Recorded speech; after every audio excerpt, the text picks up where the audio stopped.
What is up, Rad Potential YouTube? Welcome to today's video. This is going to be an exciting one. We've got Death Trap here in the shop.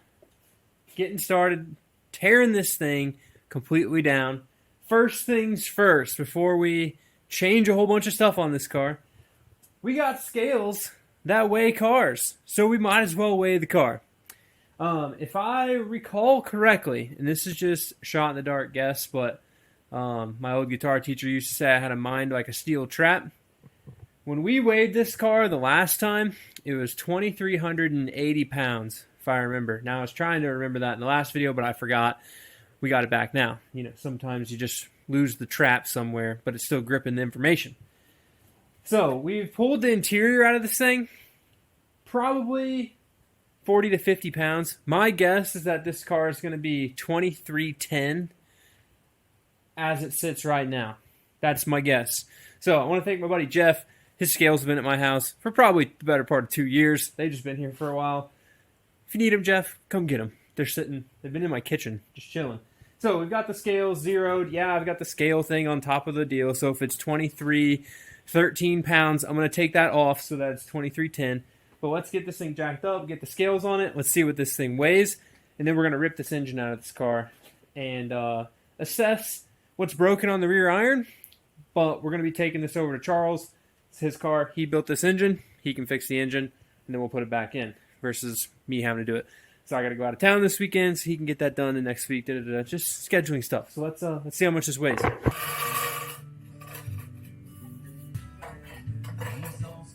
The power of movie magic. It's already on the scales. What's the guesses?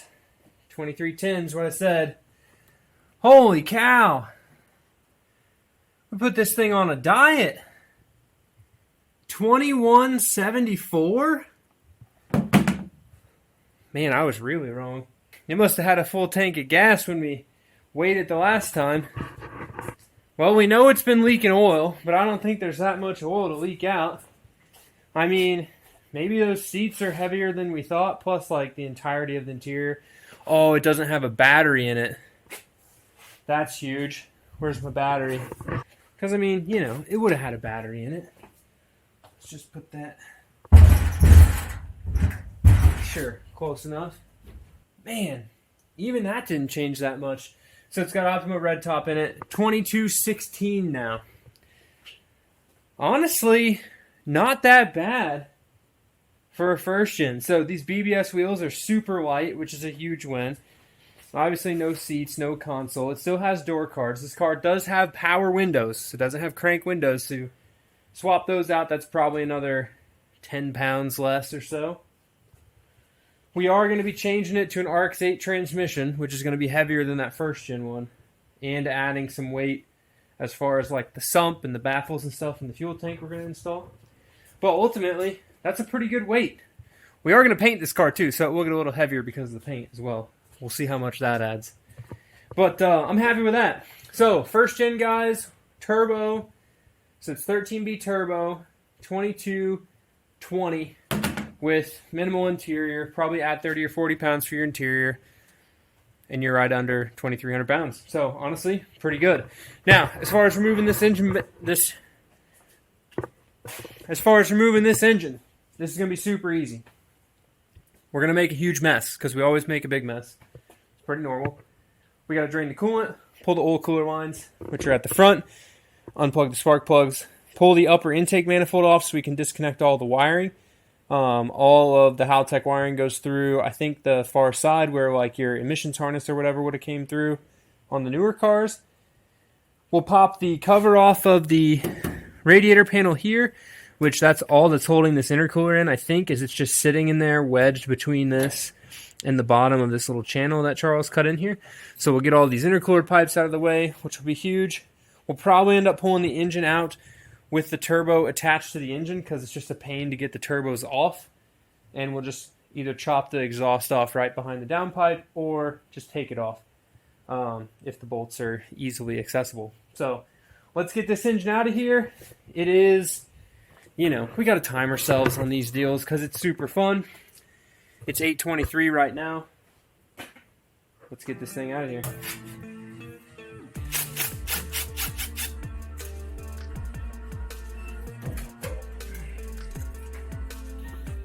Throttle cable's busted. Super braced up throttle cable bracket for when you need maximum throttle without bending stuff. Beast. This is probably like, we could put a bunch of speed holes in this thing.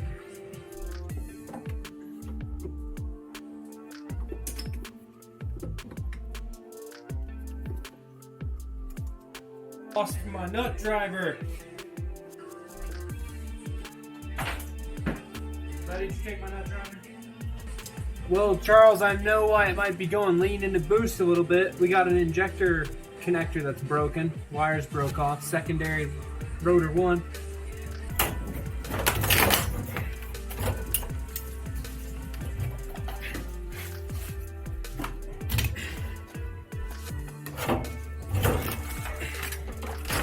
Typically, you would take the fan off the front of the water pump, then take the shroud off, then the radiator comes right out. Well, heck, you just drop the fan into the shroud and take the whole thing out. This one has a late model, like FC fan, which doesn't have that big adapter block thing. It's like set in more, and I couldn't reach it effectively with the 10mm, so I left the fan on the engine. Which, like, you got to get it off anyways, I guess, now that we're out here. So I'm going to need, like, to bend a 10mm to make it work. But we're basically free. Bell housing and bolts are out. Just got to take the front mount off, lift this thing out of here.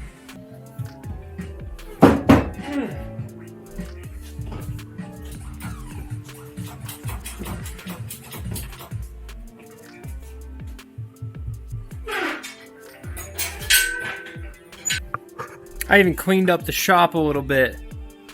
9:23. So, no, I was wrong. 9:43. Sorry. Hour and 20 minutes. By myself, really not that bad. I'm kind of inconvenienced by this Respeed subframe kit. So if you've never seen this before, in the 80s, 90s, 2000s, there's a company called Respeed. R-E-S-P-E-E-D. You can kind of read it on this front mount engine thing, which is kind of what I'm inconvenienced by. The subframe looks super simple. Laser cut or plasma cut steel. They box welded it all together. The engine's actually set a little bit that way from stock. Now, if you think about it as well, the front mount on a stock 12A or stock 13B that would have came in this car isn't centered either, so it's offset just a little bit. The engine, if you're looking down the front of the car, you know, is kind of pointed off towards the driver's side in the United States. Left-hand drive car, to the left side. So, that's there. Now, getting to the front bolts here and here is kind of inconvenient because of the rack. Now, I tried to take out the 4 bolts on the front cover first, and in reality, you need to unbolt this thing from the subframe first, then take it off the engine. I don't know if one of the threads was a little bit blown out on one of those front cover bolts before I took it apart, but you can see it pulled some of the aluminum out of the front cover, which is not ideal. But engine's coming apart. We can drill and tap it or grab a different front cover. One of these up here. Not a huge deal. So, baby turbo. Like I said, this is an S4 T2 block, I do believe. And ready to undress this thing. So we'll pull the intake manifolds off. This water pump. We'll leave the water pump on there probably. Alternator. Gotta remember what things are. So pull the alternator out. Probably just leave the crank angle sensor in there for now. Pop the clutch and flywheel off. We're going to be changing this to a Series 4 Turbo 2 flywheel and clutch. Now, for those curious, how do you FC, how do you turbo swap your first gen? I've got a video outlining some flywheel information for you guys. But basically, the simple version, say you have a Series 4 engine that you want to put into your first gen. So a Series 4, it's out of an FC. An NA diameter flywheel, because NA is smaller than turbo, the flywheel diameter, the ring gear is smaller. An NA flywheel that matches your engine, so a Series 4 NA flywheel on a Series 4 turbo or a Series 4 NA block will bolt fit, the clutch, everything will fit perfectly inside your stock 12A, your stock 13B, any of your stock first-gen transmissions. Now, this is a 79, so the shifter hole is further forward than an FB, okay? And 79 and 80, the shifter's further forward. In an FB, they move the shifter back, similar to an FC, but not quite the same. So I want to put an RX8 transmission in this car. The RX8 uses the bigger diameter clutch, so we're going to put a Turbo 2 diameter flywheel, just a stock one. I think it's an N326. We'll put that flywheel on here. We'll get a stock T2 clutch or an RX8 clutch. They're basically the same. We'll use that RX8 transmission. It'll fit in here, and it'll go. Now, putting an RX8 transmission into an FB, the shifter on an RX8 transmission is forward, so it dang near lines up perfect for an SA chassis, 79 or 80. FB, since the shifter's further back, you're going to have to notch some stuff and, you know, make a little shift rod, which is not terribly uncommon, but inconvenient nonetheless. So let's get this thing undressed, which will go pretty quick. We'll see if we can see that crack on there, and then we're going to run this thing over to Charles and potentially just pop the rear plate off of it when we get there. If not, I'll make sure to have him get me some pictures of it, or we'll show him in the next video whenever it's apart. So let's get back to the grind. Get this thing thrown on the new Duramax diesel dually flatbed to haul it over to Charles' house, because we've retired my first truck, the half ton. RIP. For a little while at least. It will come back. Don't lose your primary fuel rail isolator plastic bushing thingy that commonly breaks. If you don't put this back on when you put your primary fuel rail in, you will have a vacuum leak at the injectors because the rail is sitting cocked and this isn't there. Fun fact.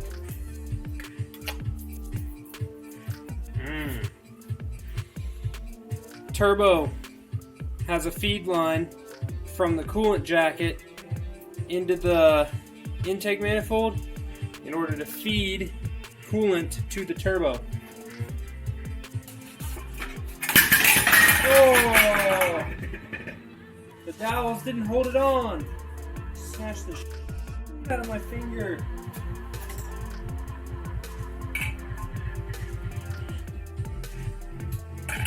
Well, that looks okay.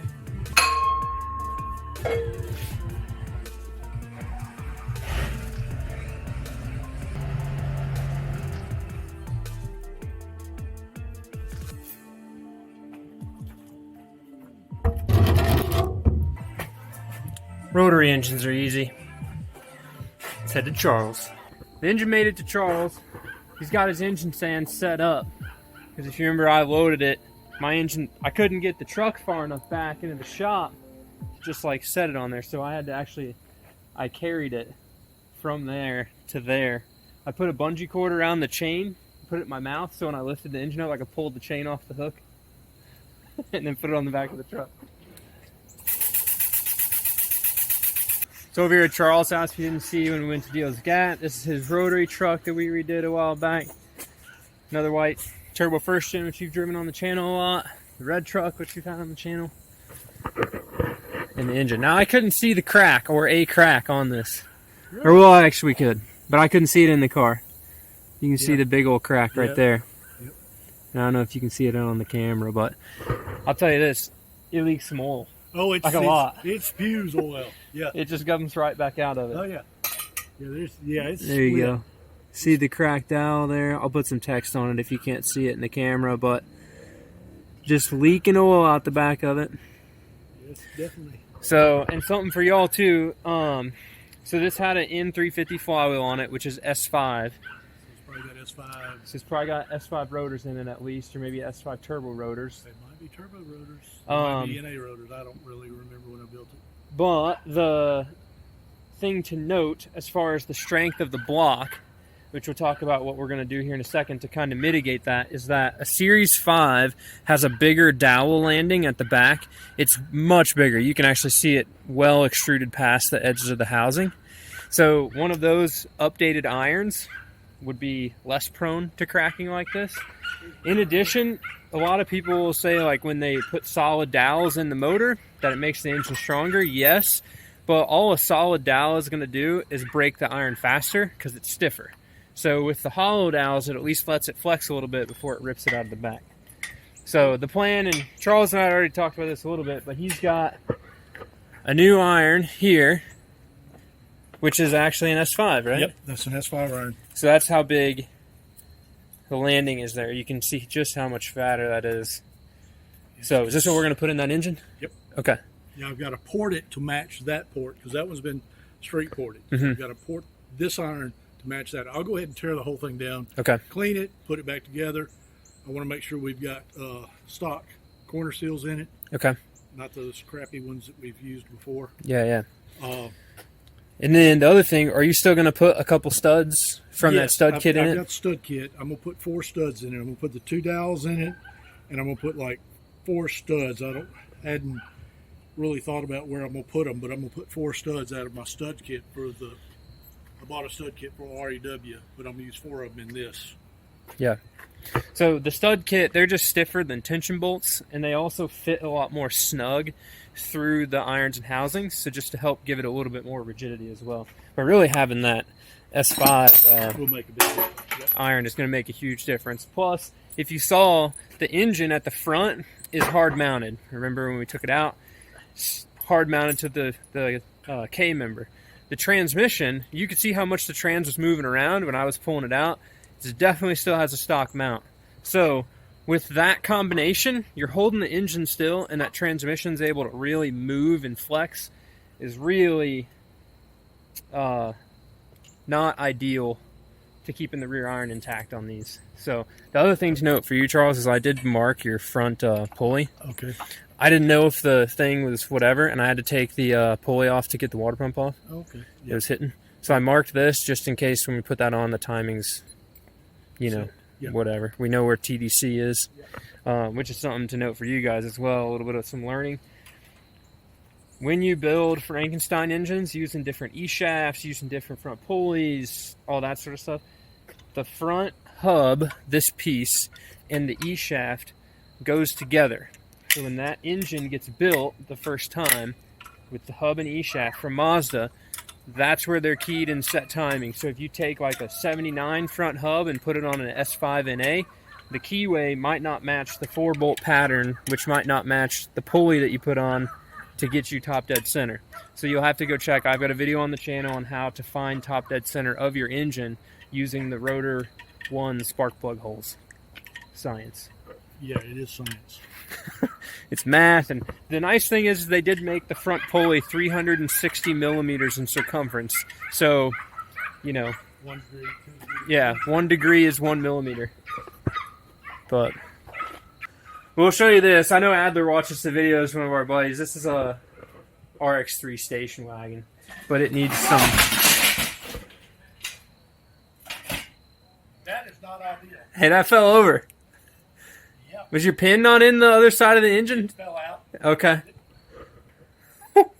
You okay? Yeah, I'm fine. Okay. We got the oil filter. Note to self. Make sure those pins are in before you start lowering stuff. Here, I'll get it. Don't hurt yourself flipping that over. Did we really break it now? Oh, we bent this. Yep. That looks okay. Yeah. Your fancy oil drain looks okay. And it bent the whole pan. That's not ideal either. Well, good thing the rear iron was already toast. Yeah, got that edge toast. a little bit. I think it mostly... There and there. That's easy to straighten. Yeah, we'll straighten that out. Take that out and replace it. Yeah, that iron looks fine. I've never had that happen before. We were talking about an RX3. Y'all probably saw that happen in the background. You sure you're good? You didn't hurt yourself? No, I stood back and watched. I'm not trying to get hurt. Woo. All right. Yeah, I guess did it. Yeah, the It pin just fell walked out. right out. It fell out. So I guess it was just moving. We didn't have them locked in on the other didn't have side, them locked so in, whatever. Lock 'em Put in. your safety pins in. You put this down, I'll help you. Oh, it's not that heavy. Oh no! Did your wheel fall off? Oh no, it didn't fall off. It's just jammed up under there. Well, Now what? it's got a sleeve in it. It's not straight now. Alright. That was easy enough. Whew. I was in here. So back to the RX3 station wagon. It's got some rust. Does it still have both? Oh no, which one had? It was the vert truck that had the 2 windshields laying on it. Yeah. And the white RX3 had the windshield just laying in there, didn't it? Yeah, this one has not been cut out. You don't go all the way. 12A. Newer 12A, not a twin dizzy one. Nope, push it up again. There it went. Man, that's a recipe for bending a hood too. Oh yeah. Hate those things. Newer distributor. Had to fix some wiring stuff. Yeah, because we were missing the harness. There's supposed to be a harness, an engine harness between here and there that supplies everything. And it had resistor type coils on it and twin dizzies, so we had to do away with that because we were putting a single dizzy 12A in it and make it electronic. And then that's a stripped Nicky that's just bare bones. It's like what we did on Little Stew. Yep, just like it. Yep. Got a weird electrical problem. You turn on the headlights, 3 of them come on. Turn on the high beams, and 3 other ones come on. So somebody's been doing something. There's an extra wire on this side, Going somewhere. down in there, that somebody's wired. Somebody's done some wiring on this car. It's custom. Yeah, it's custom. It'd be cool though when it's all yellow Oh again. yeah. Get some holes welded shut. We've done a little bit of repair work on the roof. We had a pretty good. It had hole like a there. roof rack on it that just rusted out. Well, And somebody then did used- it have a vinyl top on it It had a too? vinyl top, and somebody used wood screws to put the roof rack on. Yeah. So, you know, Custom. they didn't even do it halfway right. But it'll be back. Eventually. Neat old car. Alright guys, with that, thank you guys for watching. We got this thing dropped off over here. I'm going to rip back across town in the big semi. And, You need your chain? yeah, I'll take it with me, just so I don't forget it here. That's the short one. And we're going to get back and rip the front subframe out, the rear subframe out, and get that whole car stripped down. What do you think? Yeah, that'll be fun. I enjoy watching your video. We're going to yesterday. fix it because we're going to fix it. Yeah, it needs to be fixed. It does need a little bit, you know, whatever. Keep it rad, guys. We'll see you in the next one. It does need a little bit of rust repair on the passenger floor. So I'll have to cut out a section right next to the frame rail and just about 4 inches long by 3 inches wide. 3 And donor cars there. The red one, Yeah. the 2 white ones. so just to make it nice and strong, and then it'll be good. And then we'll pour 15 everything and be ready to We go. put some Floor dry down. Honestly, I wore my nice jeans. I tried to not get dirty. Yeah, well, Peace, guys.